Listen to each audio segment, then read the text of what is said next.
Welcome to the IC Controls A69-22 calibration tutorial. So here's your A69. The first thing you want to do is ensure your drain is connected. If your drain is not connected to atmosphere and you try to remove your sensor, you're going to stretch the membrane, and which will cause air to get trapped and give you false readings. So drain is connected. Again, you just quick disconnect.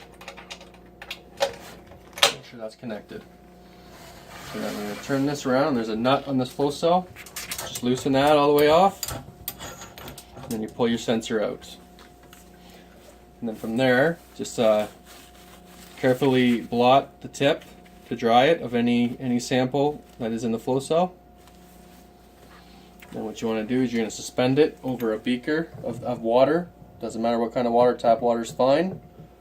You want to retort stand. You don't want the tip touching the water. So you just have it hanging there.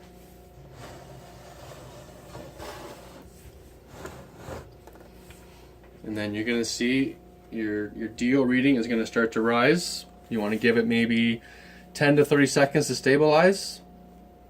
So when this is reading in ppb, and it should come up to around 8,000 ppb. It does take a little bit of time. It's doing its automatic range switching right now.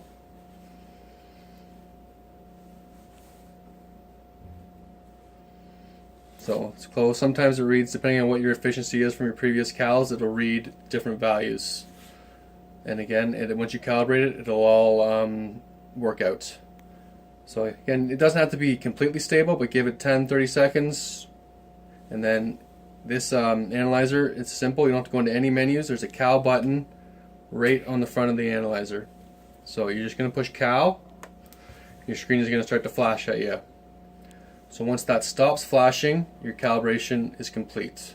And that can take anywhere from, again, 5 seconds to a minute.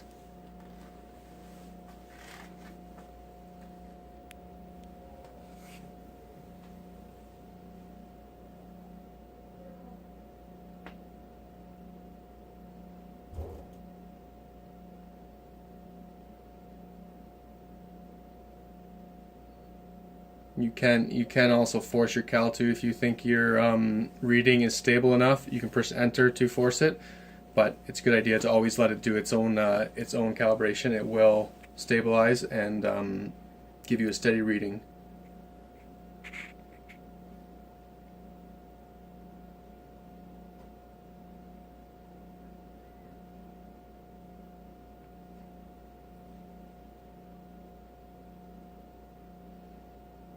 There now, it gives you a steady reading, and then it's giving you back to close to your 80, anywhere between 8,200 and 9,000 is fine.